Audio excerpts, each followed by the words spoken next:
I like to joke a lot now that we are all Federalists now. During the Obama administration, when there were Republican attorneys general that had sued the Obama administration, there were a lot of folks that said, oh my gosh, you shouldn't be doing that. We should defer to the federal government, let the federal government, finally get something done.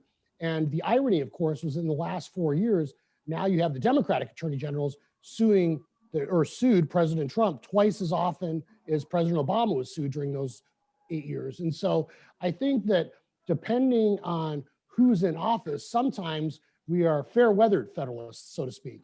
But the reality is, and I have been always consistent on this, is that I remind folks all the time that the federal government did not create the states. The states created the federal government.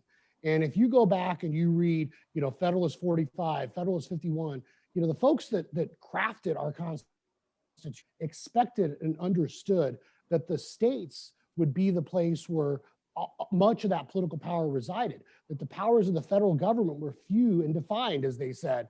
And the Federalists and the authors of our Constitution fully expected for the states to be a check on the federal government. We are fortunate to be living in a constitutional framework that divides up power, that allocates power in a way that protects people and that creates better opportunities for problem solving.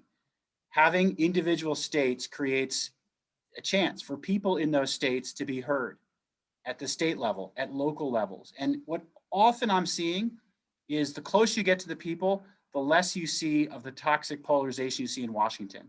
State AGs work better together than I see people working better in Congress. I work better with my DAs in my state than I see in Washington. So when people think about government, they often get turned off, they get cynical, they lose trust.